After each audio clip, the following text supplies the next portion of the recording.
রব্বে কায়নাত রব্বুল আলামিন কোরআন শরীফের মধ্যে ইরশাদ করেন, ইয়া আইয়ুহাল্লাযীনা আমানু তাকুল্লাহা ওয়া কুনু মা'আস সাদিকিন। হে ঈমান वालों, अल्लाह से डरो। हे ईमानदार व्यक्तिरा, अल्लाह के भय करो। वा कुनू मा'आस सादिकिन, और सच्चों के साथ हो जाओ। सत्यवादी संग लाभ करो। सुबहानाल्लाह। मुअज़्ज़ज़ सामाईन किराम, আমরা আল্লাহর কোরআন থেকে জানলাম আল্লাহ পাক রব্বে কায়নাত রব্বুল আলামিন বলেন, হে ঈমানদার ব্যক্তিরা, তোমরা আল্লাহকে ভয় করো। বুঝতে পারলাম আল্লাহ বলছেন আমাকে ভয় করো, কিন্তু আল্লাহ পাক বলছেন ওয়াকুনু মা'আস সাদিকিন। হে ঈমান वालों, अल्लाह से डरो और सच्चों के साथी हो जाओ। তো সত্যবাদী কারা আমরা কি করে বুঝবো? আল্লাহ আমরা কি করে জানবো কি কারা কে সত্যবাদী? মহান রব্বে কায়নাত বলেন, ইন আউলিয়াহু ইল্লাল মুত্তাকুন। বলেন সুবহানাল্লাহ। আল্লাহর ওলিরা হলেন মুত্তাকিন, পরহেজগার, সত্যবাদী। প্যারে মুসলমান, তো আমার বক্তব্যের যে মওজু আমাকে দেওয়া হয়েছে শানে আলা হযরত। প্যারে মুসলমান, 10 মিনিট আমি আপনাদের সামনে বক্তব্য রাখবো। আলা হযরত কার নাম? আলা হযরত কে? প্যারে মুসলমান, আলা হযরত যেমন তেমন ব্যক্তিত্বের নাম নয়। আলা হযরত মুহাম্মদ রাসূলের নাম। বলেন আলা হযরত একজন আশিকের নাম নয়, সরাপা ইশকের নাম হলো আলা হযরত। প্যারে মুসলমান, আলা হযরত ওই ব্যক্তির নাম যিনি মাত্র 3.5 বছর বয়সে একজন অচেনা অজানা আরাবিয়ানের সঙ্গে দীর্ঘ সময় ধরে আরবি ভাষায় বক্তব্য রেখেছেন।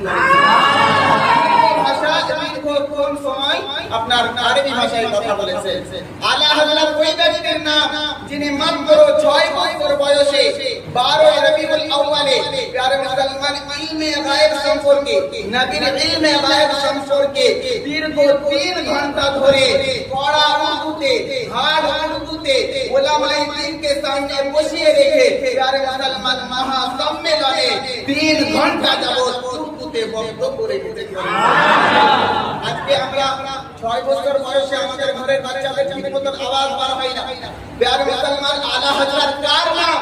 আলা হযরত ওই ব্যক্তির নাম যিনি মাত্র 8 বছর বয়সে আল্লামা সিরাজউদ্দিন আখি আলাইহির রাহমা, যিনার মাজার পান্ডবী শরীফের মধ্যে রয়েছে, উনার লিখিত পুস্তক হেদায়েতুন নাহু নামক কিতাবের ব্যাখ্যা তিনি মাত্র 8 বছর বয়সে।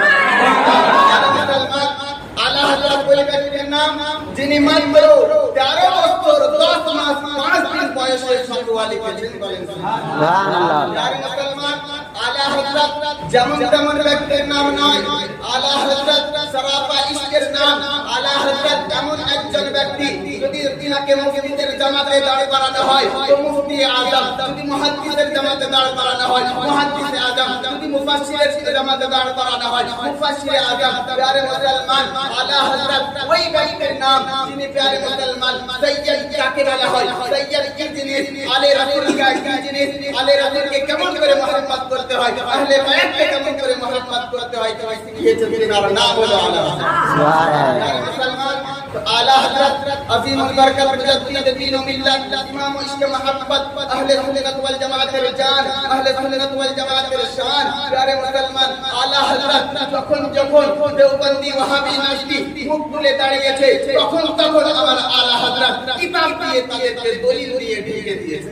সুবহানাল্লাহ। প্যারে মুসলমান, আলা হযরত যেমন তেমন ব্যক্তিত্বের নাম নয়।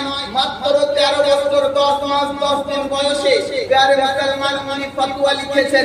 ওই ফতোয়া তিনার আব্বার নাম হলো নবী আহমদ সাহেব, উনাকে দিয়েছেন। তিনি উমদাতুল মুহাদ্দিসিন। উনাকে যখন দেওয়া হয়, আব্বা আমি এই কিতাবটা লিখেছি, আব্বা আমি এই ফতোয়ার কিতাব লিখেছি। উনার আব্বা ওই ফতোয়ার কিতাব পড়ার পরে বেরেলি শরীফের তিনারা মুফতি সাহেব ছিলেন, সমস্ত মুফতিদের ফতোয়ার দায়িত্ব আলা হযরতকে দেওয়া হয়।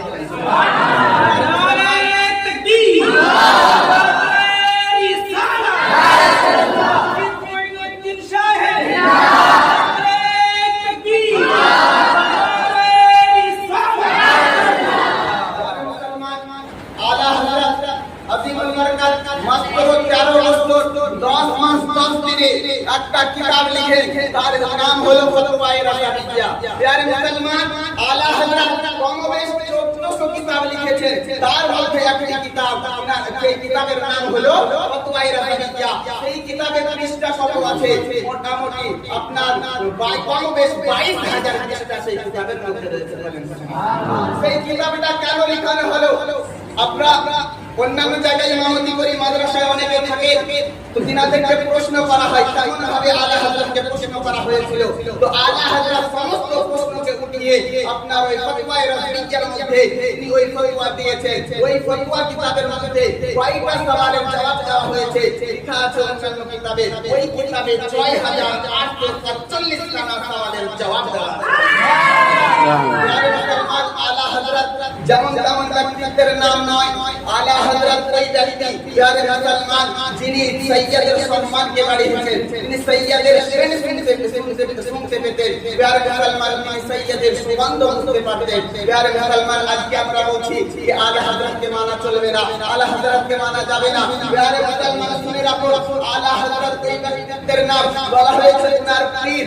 উনার পীরের নাম হলো আপনার আলে রাসূল, আপনার সৈয়দ আলে রাসূল মারহাবা শরীফের মধ্যে যিনি রয়েছেন। প্যারে মুসলমান আমি যখন উনার কাছে আলা হযরত যখন মুরিদ হলেন, মুরিদ হওয়ার পরে আলা হযরতকে উনি খিলাফত দিলেন। খিলাফত দেওয়ার পরে উনার পীর ও মুর্শিদ বলতে আছে যে যখন কাল মাহশরের মাঠে যখন আল্লাহ পাক আমাকে জিজ্ঞাসা করবে, এ আলে রাসূল তুমি কি এনেছো, তুমি দুনিয়া থেকে কি এনেছো?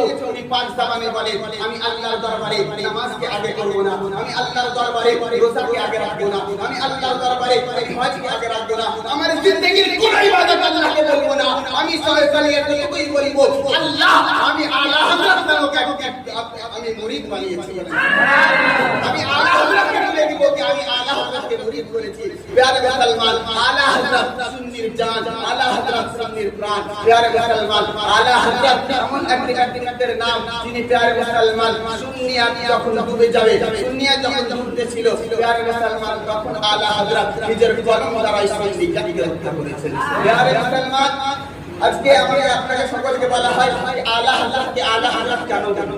আমরা বলি যে আলা হযরতকে আলা হযরত কেন বলি? তিনি কি নবীর চাইতে বড়? বলেন না। নবীর চাইতে যদি নবীকে কোনদিন তো তোমরা আলা হযরত বলোনি, তোমরা তো গাউসে পাককে কোনদিন আলা হযরত বলোনি। প্যারে মুসলমান বলা হয়েছে 1400 শতাব্দীর শ্রেষ্ঠতম মুজাদ্দিদ আলা হযরত আসিমুল বারাকাতকে। এই জন্যই আমরা বলি, কারণ হলো এইটাই। উদাহরণ দিলে আপনি বুঝতে পারবেন। একটি স্কুলের মধ্যে যেমন এই মাদ্রাসার মধ্যে আমি যদি বলি 2 জন ছাত্র এই মাদ্রাসায় টপার, আপনি মানবেন? বলবেন 2 জন কিভাবে হতে পারে? আপনাকে আগে প্রশ্ন করার আগে বুঝতে হবে 2 জন টপার এই জন্য হতে পারে, হয়তো একজন ক্লাসে টপার আর একজন পুরো মাদ্রাসাতে টপার। প্যারে মুসলমান অনুরূপ আল্লাহ আপনার আমার নবী আকা মুস্তাফা দো জাহানের বাদশা তাজদারে মদিনা রাহমাতুল পয়গম্বর রাহমাতুল লিল আলামিন নবী মুস্তাফা সারা বিশ্ব জগতের জন্য আলা হযরত। আর আমার ইমাম আহমদ রাজা 1400